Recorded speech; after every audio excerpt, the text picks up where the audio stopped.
Range review Leagues of Votann, let's go, no intro, no music, we're just going to dive straight in with Grimnir, who looks, by the way, absolutely solid. I love this model, I loved it when we first saw it, I love it now.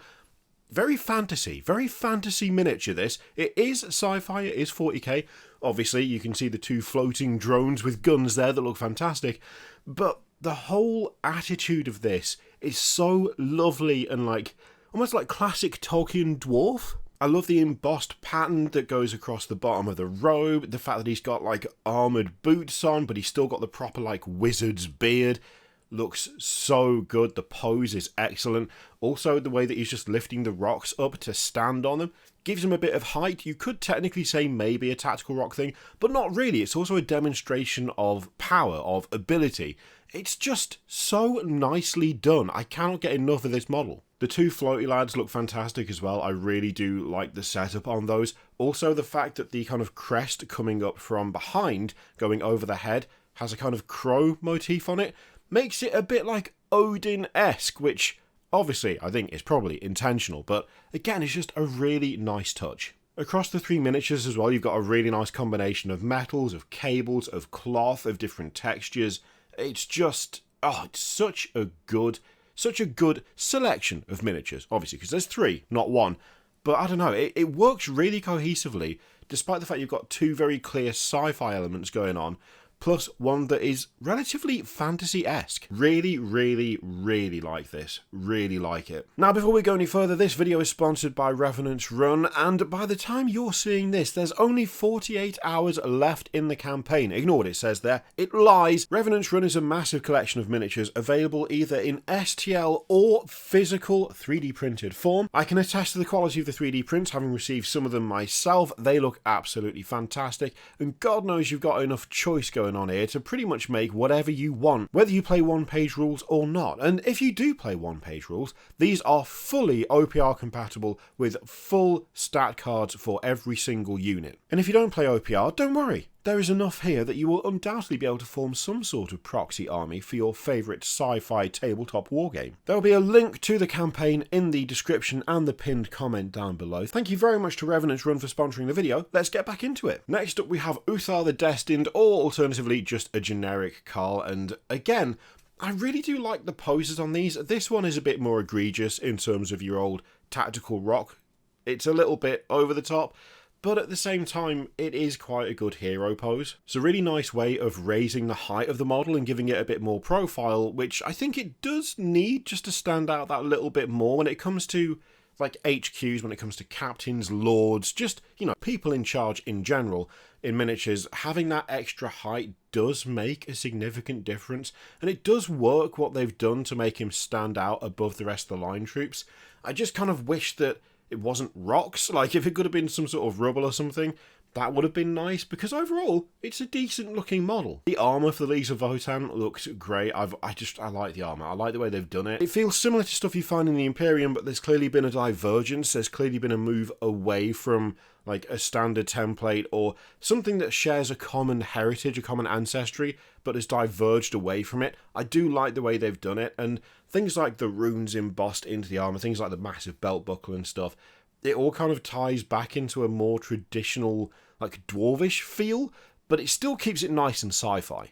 It is a nice little model, although admittedly, it's not quite there for me, because the Einhyr champion exists. Einhyr? Einhyr? Einhyr? Who? Look, this guy, this one, this lad, solid, absolutely solid. Bigger, beefier, girthier. The girth. Look at the girth. Might be short, but there's girth going on there. The combination of Giganto hammer plus shield that is also two bolters. It's so good. So good. Despite the fact that the Leagues of Votann are, of course, kind of short, this model still looks imposing. It still has a lot of weight, a lot of momentum, a lot of heft behind it, which is really, really nice. And things like those big, I don't even know what those are, the cylinders sticking out of the back of the armour, I really like those. They kind of add a very industrial feel to it. In fact, I think that is something that a lot of this armour has in common. A lot of the Leagues of Votann stuff does feel more industrial as opposed to like warrior society, which does make sense given the context, given the background of this like faction as a whole. But it does again like separate it out. You can see design elements that are similar to just power armour, but it's not the same. There's things going on that are different. There's like concessions made and just differences in design that makes it stand out. But it still looks really chunky. Really chunky, really capable, really rugged, which I really like. Now we have Brockhir Ironmaster. Look, none of the names are going to be right. None of them are going to be right. It's not my fault. Games Workshop decided with this range they were going to use all sorts of fancy letter combinations. And you know what? I can't complain. Alright, I can't really go after them for it, because I do the same thing. When it comes to D&D, you just got to add an apostrophe in there, you've got to stick a dash in there. Look, you're using the sound f. You don't want to use an F for that. No, you need a PH. You also need every E to be a Y, and every I to be a Y, and there to be no consistency between which way you use them, alright? I know the gig, I know the deal, but still, this range is a nightmare for pronouncing things. I'm just saying it now, just so you're prepared. It's not going to get any better. Anyway, Brocky Ironmaster, that's definitely his name. I love this. I absolutely love it. There's a lot going on, but then again, it is a 5 model unit. But, just look. So many pouches for a start. Even his helpers have got pouches. Multiple pouches on several of the helpers. They've all got different unique tools. There's a hammer, there's a gun, there's another gun. You've got like a wrench and like, it's so good. It's just like it looks like a travelling band of mechanics led by the chief mechanic dude. I absolutely can't get enough of this. It's great. His big old coat, his multiple pouches on the front. He's got the gun is massive. It's nearly the same size as him. He's also holding a hammer, nearly the same size as him. But that's not enough. No, we've got a curly moustache. A curly moustache, mind you. And an obscene, absurd array of lenses on whatever that visor is that he's got. But it's not just that. He's also got the backpack that's got a load of like extra pouches and stuff on it. It's just there's so much going on. There's just so much going on, but I don't feel that it's too busy. I feel like this is one of those like units where there's a lot happening, but it tells a story. There's a lot to paint. There's a lot to take in. It's kind of over the top in many ways, but at the same time, I don't think it's excessive. I think the more you look at it, the less it feels like there's too much going on, and the more it just feels like a small story. You have various helpers that have got different devices for tightening, for gripping, for holding, for lifting, for hammering in one specific instance, and also self-defense in the form of that gun. You've got another one with a massive wrench, another series of wrenches across the pouches on the front. Like, these are purpose-built, or at least they're purpose-outfitted to help with construction and repair. I love that. I really do. It's proper kind of, not environmental storytelling, because they are not the environment, but you know what I mean. It's like, you can get a feel for exactly what this person does, how they operate, what they need in order to do their job, because it's laid out in a way that initially might look a bit like busy, a bit cluttered. But in this situation, it feels like the clutter makes sense. How do you carry this number of tools without there being clutter? How do you take everything you need with you without it getting a little bit over the top, without it weighing you down? And I think that's okay for this. I think it works. I think instead of it being distracting, it just tells a story, which I really, really like. Now, we're out of the HQs now, and we're fully into the troops, and we're going to start with the Hearthkin Warriors, which, they do look decent. They do look good. The kind of exo armor look, the way you've got this kind of heavy armor on the torso, it kind of reduces as you get down to the legs. There's a lot more cloth going on.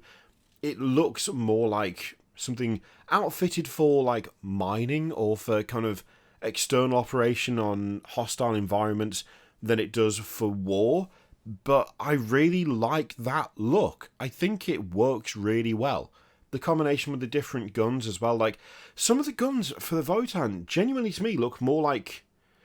Not like fully like tools, but there's something more rugged, there's something more industrial about them, which, again, makes total sense for the context of this faction. And I like that they've stuck with that more kind of rugged industrial approach. I have to admit, this squad isn't my favourite, right? I do like it. I do like it a lot. It's grown on me a lot since it was first revealed. I'm someone who really, really likes the kind of, like, the armoured look. I prefer heavy, hefty armour, like full body armour. But the longer I've had to sit with this squad, the more I've come to appreciate the more stripped down approach. And I think the more I've kind of understood what it was they were going for to begin with. I think part of me was a little bit thrown off because I sort of expected it to be fully armoured all the time. But that's not what these are. That's not what they were ever supposed to be. So that was a case of my, like, expectation getting in the way of what the actual aesthetic was. But the more I've had, the more time I've had, the more I've come to like these. I think I initially overlooked the same kind of storytelling that I like from Brockier Ironmaster, because these guys have got tools.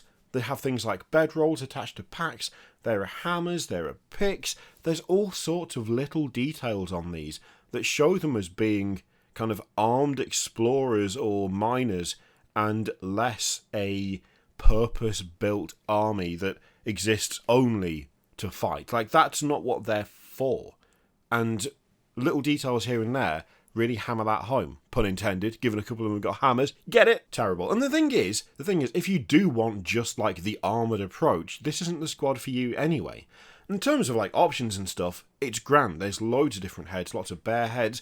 I would like to see a few more fully helmeted options, but that's fine. There's also the Ironkin, I believe, the ones that are effectively like robots, but they have their own purpose, they have their own being, which I really, really like. It's quite a varied squad. There's quite a lot going on to differentiate, which is good. But if you're going for just heavy armour, you've got the Einhir Hearthguard, which I love these. I really, really do. So chunky. So hefty. I actually have decided relatively recently it would be nice if there was a bit of that cloth going on that we still have in the Hearthkin and on several of the character models. I feel like these would actually benefit from just a little bit of just a different texture. Them being fully armoured with nothing in the way of kind of nods to, I don't know, the rest of the range in terms of utility, in terms of tools and stuff. I feel like just there could be something there just to add a little extra to them. But it's such a small, like, just like non-complaint, because overall they look absolutely solid. They really do. The armor is this really nice mix of kind of industrial and also ornamented. You can't really tell whether it's designed just for kind of operation in hostile environments or whether it was designed purely for war. It's kind of got this mix between the two where there's parts of it that you think, well, I mean, this is made for one thing, and that's wholesale murder. But then you see things like the big light in the front of the chest, the kind of extended section, as you get down towards the kind of midriff, the fact that the shoulders are just so massive and segmented as well. There's a lot going on with them that I really, really like. They are a really nice, heavily armoured unit. I would like more in the way of just completely helmeted options. I don't know if there is an option for all helmets, or that even helmets are necessarily a thing that you can really put on there. That's a personal preference thing, though, obviously. I have a thing. If you're in full armour, I feel like you've got to have a helmet. I can kind of understand why they maybe wouldn't do that. I mean, they do have a kind of Terminator feel to them. I suppose you don't want them to be a strict analogue to Space Marine Terminators. Then again, Terminators frequently go without helmets because they're dumb. They should always wear their helmets, but they frequently don't. But again, it's more just a personal thing. Aside from the bear heads, it's like, I don't know, I think they look really, really cool. I would happily have like a full force of these, honestly. Have a full force of is the Chthonian Berserks. Love these. Although, weirdly, for some reason, the URL for these is Chonian Berserks. So someone either missed a couple of letters there, or it's not supposed to be Chthonian. I suspect someone missed a couple of letters. But it's fine. That doesn't make any difference to anything. Shut up, chair. I really, really like these. I loved them when we first saw them. They are cool. They are ridiculous. Look at the size of the power fists on that front dude. That is wild. They are the same size as his entire upper body, and he's holding 2 of them. Presumably, if he slams you with that, you are instantly dead, and I love it. The axes are really cool. The fact that you've got that kind of contrast between the activated ones, the ones that have been switched on and have their kind of cutting edge or plasma edge, whatever it is, active, and the one that's on the back of the Ironkin, on the double base, where you've got the last with the gun, and then you've got the Ironkin behind, holding a deactivated axe. I love that contrast. Like, it shows what they're like when they're on, what they're like when they're off. I like the fact that you can tell that they are activated energy weapons from that. Again, it's like a little kind of squad-based bit of storytelling. It's really fun. It's really fun. I like it a lot. Of course, they look like a bunch of maniacs. They look like screaming nutters who are going to run in and hack you to pieces. And that's good. Sometimes that's just what you need. Well, you don't need to be on the receiving end. That's bad. But sometimes that's what an army needs. Really do like these a lot, and the idea of a bunch of these charging in face first, it makes me smile. It makes me smile, even though there's a lot of skin on show and I'm bad at skin. I'd work through it for these. I'd work through it. Now, my absolute favourites, my top picks for just the Leagues of Votann as a whole, gotta be the Brockier Thunderkyn. Look at these. They're so good. They're so good. These are what Centurions should have been. They're what Centurions should have been. They're cooler than Centurions. They look more awesome. Like, the full exosuit look, there's only a bit of an extension in terms of height, but it looks like it's all just supporting structure for the giganto gun in front, and that's awesome. They're so cool. They make me think of the ones out of the Matrix. Not the was it the second one or the third one? I think was it the third one? Whichever the really rough one was. But there was the really cool scene where all the robots were invading the human city that I've forgotten the name of. Wow. A lot of the information from that film, apparently, just gone completely out of my head. Then again, it wasn't a great film. So there maybe was a defence there. A defence mechanism that kicked in. But I do remember the big mechs shooting stuff, and that was cool. And these are slightly reminiscent of that. Although, to be fair, I mean, exosuit mechs is hardly original to the Matrix. But you know what I mean. It conjures fun memories, and I do like the overall execution. They're like thick, they're bulky, they're nicely armoured across the arms and across the legs, but again, it's very rugged. It's not symmetrical, it's like on one side. So the side where the gun is pointing, that side's armoured, the other side is not. I like that a lot. I love the asymmetry of that. It makes it look like there's a mix of cost cutting and protection going on. Weird though that might sound. It's like, well, if they're facing with their like right side or left side towards the enemy, we want to make sure that that side is armoured. We want to make sure that's the case. But we don't need to make sure the other side's armoured because that's going to be facing away, so why bother? I like that a lot. There's like, I don't know, it's just a bit different. It's interesting. It's again just cooler than, say, Centurions, where I'd suggest the intent is similar, but the execution is far more, I don't know, just far more fun. Also, things like the extension to the arms, little touches. Like when you look at the arms, they only go in a certain way, but then the actual hands that are gripping the guns are just clamps. The hands clearly go in only as far as, like, the wrist of the suit, but then there are extensions leading out for holding the gun. Just things like that. And the fact that the armour they're wearing underneath is stripped down. It's not like the full suit by the look of things. It looks like it's just a specially made thing where the torso is protected but not much else is, because you're in an exosuit with a giant gun and armour plating on the one side you need it. So you don't need to do the full armoured suit. Like, I love them. I absolutely love these. They're really, really cool. Now, the Hernkyn Pioneers, I wasn't 100% on these for a bit. I kind of liked them when I first saw them, and then I wasn't sure. I've kind of gone back and forth. Something that has helped is the fact that I was really worried these were going to be 1 to a box, but they're not. They're 3 to a box, 40 quid, which is still expensive, but way better than I thought they would be. They obviously wanted to keep that reference to the original squat trikes in, but just having trikes would not really have worked in the current iteration of 40k at least. So I can understand why they changed what they did. Things like, I mean, talking of the Matrix, things like those kind of grav plates they've got, kind of reminiscent of what's on the ships in those films, which I'm okay with. I'm glad that it's something different to what we see on, say, the Impulsor and the Repulsor and stuff. I like the fact that there is a difference there. I think there could be more height on the models away from the bases, but of course that's like a modelling thing that you can do yourself. The overall layout I quite like. They are a bit more rounded than some of the other stuff in the range, but they do fit in with the other vehicles, and that does separate them quite nicely from what we see from like the Imperium for the most part. Like, we don't see much in the way of rounded stuff on, say, the Space Marines, or even the Imperial Guard, even with the new Sentinel and the new Rogal Dawn. Like, none of it's quite as curvy as this is. This looks functional, but not like... It doesn't look like much time has been put into the aesthetic necessarily. It looks functional with a nod towards being streamlined and with a nod towards being kind of nice to look at, but that wasn't the focus of it. It looks like things are curved because it makes more sense for them to be curved, whereas a lot of Imperium stuff looks like a box because it looks like a box, and everything looks like a goddamn box. These do look different to a lot of that stuff.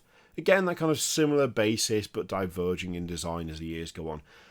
The actual guys and gals on the bikes look really cool. I do like the fact they are like nicely wrapped up against the cold. I don't know what extra benefit a big coat does them when they're wearing the armour that they're wearing, but does it really matter? It's a nice way of showing movement with the coat billowing back. The fact that we have a mix of like tools on the back and a gun platform on one, again, tells a nice little story of like exploratory vehicles, of like reconnaissance stuff, which are still equipped to actually help and do things and, you know, survey areas and take samples and stuff, but also needs to defend itself. Again, it's like a nice little bit of storytelling going on, which I really like. Relatively sensible gun placement, and I really do like the fact that we have like longer guns in like, what is that? Holsters off to the, that's the word, holsters off to the side, along with a close combat axe. You've got to have an axe. Everyone needs an axe, right? Got an axe. An axe on the one that's already got a bigger gun behind the driver. Love that. Now, the Sagitaur and the Hekaton. Amazing name on the Hekaton. The Sagitaur I don't mind too much. It's not my favourite vehicle from 40k, but it is pretty cool. It is pretty different. It does stand out as being its own thing, and again, there's quite a utilitarian feel to it, but there's just aspects of it that I'm not... There's aspects of it that I don't know that I really picked up on when it was first shown off, that I've become less of a fan now. I quite like asymmetry and stuff. Asymmetry can be cool, but the kind of glass canopy side of things, I'm not a big fan of. I've never really liked that on miniatures, to be honest. And I don't really like it here. It looks very pronounced, and there's some stuff with the way this is laid out that I don't know bothered me before, but do bother me now I've had time to sit with it. Like, some stuff in this range, now we've had it for a bit, I've come to really like. Other stuff I've come to dislike in ways that I'm not really sure where it's come from, but it is there. So for this, you've got this really cool external roll cage over the front, right? And in fact, it extends round across the back. I actually really like that. That's a cool touch. That makes it feel like it's designed to be retrieved and used again, that it is an exploratory vehicle. I like that a lot. The guns being low down like that on the front, I'm in two minds of. It's a relatively sensible place for them, kind of, technically, but the whole thing looks like it's outfitted to go rock crawling, in which case, having guns that low down, the terrain that it would be expected to perform in, would they even be able to do anything? Like, it's just adding, it's just, I don't know, maybe looking at it too realistically, I guess, is the thing, but that's part of the problem I have with the roll cage. See, that roll cage is fairly well placed, relatively well placed, not 100%, because the bulge on that canopy there kind of means that the roll cage wouldn't do all that much if it landed in a certain way, but it is protected. It's at least giving the idea of protection, the idea of this kind of external like, series of bars that is supposed to protect the driver should this thing tip over. It's something that you see in like off-road vehicles, like homemade ones that have been modified to go rock crawling and stuff. You'll see most of them on the inside will have some sort of roll cage, but some of them will have a full like exo cage that goes around the outside of the vehicle. Good example of that is it's the Rudicon. So a guy called Rudy's Adventuring Design, he's got a Jeep Cherokee that he has done an external cage on, which looks really cool. And I really like this for that section, but they protected the front, they protected the back, kind of. Not the turret would be lost, and then the side bit is just out there in the open. And it feels weird because it's presenting the idea that this is a reusable, repairable, retrievable vehicle that is designed against catastrophic environmental damage, right? But if it falls over in a particular way, whoever's in that particular like section off to the side, they're out of luck because they're not protected. But the rest of the vehicle is. And it's just little things like this that feel weird with the Sagitaur and the Hekaton as well, where it feels like the intent of the vehicle and the design of the vehicle aren't actually matching very well, if that makes sense. And the thing is, it's a shame because overall, it's a cool idea. It is a cool idea. We can see things like the suspension on this, which I really like. We can see things like the kind of, I'm assuming like a fuel system, or like charging ports or whatever on the side of it, which I really like. You've got a bunch of equipment stowed in the back. That's really cool. Big aerial. Love that. Love those details. But then you kind of get to the middle of it and it's like they didn't know what to do. It's like, well, we need a turret. Okay, here's a turret. Okay, but we need something for people to like do reconnaissance and stuff. Okay, we'll stick another bubble on. Where? Just on the other side of the turret. But why there? And why is it in such a position that it's really vulnerable? Like, it's stuff like that where it just doesn't quite sit right with me. It's asymmetry, which I normally like, but not in a way that fits with my expectation of what the vehicle would be. Again, it's all subjective. It's all subjective, right? It's just a subjective thing. But, I don't know, it just doesn't quite sit properly in my mind. The Hekaton is very much like that as well, where we've got this really cool kind of exo cage that's going around various parts of the vehicle. I really like that. The access hatch is really cool. The fact that it's protected in so many different areas is awesome. I like the kind of low profile nature of the guns on the top. It's still a turret, but it looks very utilitarian, very industrial, as opposed to very military. The one on the back looks actually a bit more military, which is interesting. I'm not really sure why my brain's made that distinction between the two, but it has. But then it's so top heavy. It's so top heavy. It looks fundamentally unstable. And it's a shame because I like almost everything about it at this point, apart from the wheels. Like, if it was tracked, I think it would work way better. If it was like the Iron Crawler that you can get from Forge World, I think it would look infinitely better. Because right now it looks like you go over a big enough rock on one side and you've lost your like main battle tank, your main transport. And I don't think that's a cool look. I think from the top of the wheels up, it looks awesome. But then, I don't know, it just doesn't sit properly. It seems very tall. Not quite wide enough to be as tall as it is, and then sitting on wheels that don't seem big enough to support it. I think even if it had like just wheels, but it had the bigger wheels from the back, but instead of like 6, like 3 on either side, if it had 8, again, it might look more stable. If they extended further out from the body a bit, it might look more stable, but it just looks really top heavy and not in a cool way. The Repulsor, for instance, looks super top heavy. Really top heavy. But it doesn't matter because it's a flying tank. It's a hover tank. It has like grav plates underneath. So the fact that it looks top heavy doesn't really matter because it's not moving in a conventional way. Whereas this looks top heavy and it looks like it's supposed to move in a conventional way. And it just doesn't work for me, you know? And it's a shame because the aesthetic is awesome. I really like the aesthetic. I love like the armor paneling. I like the way they've got the different turrets for the guns. The fact you've got this kind of ball turrets on the sides. It looks great. I think the placement of like the kind of observation bubbles on this make far more sense and are far less obtrusive. But, oh man, why did they go with wheels? Why did they go with wheels, and why are the wheels so small compared to the rest of it? Just doesn't work for me. Overall, though, I think this is a solid range. I think they've done a good job with the Leagues of Votann. It's fun, it's interesting, it's different. There's some shared elements of design with the Imperium, but it's not the same. They've done a good job of differentiating and showing divergence from those kind of templates off. It's just a good line overall, but I've definitely got a few favourites and a few things that just don't quite work for me. But then again, that's true of every range, isn't it? But that will do it for another range review. Let me know what you think of that lot in the comments down below. Feel free to click all the things.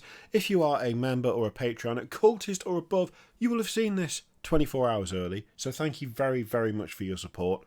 Thank you very much to Revenant's Run for sponsoring this video. You can find them in the description and in the pinned comment below. There's only 48 hours left of the campaign, so make sure you take a look. There's a whole bunch of affiliate links in the description which you can use to support the channel if you'd like. Thank you very much for watching, and I'll see you next time.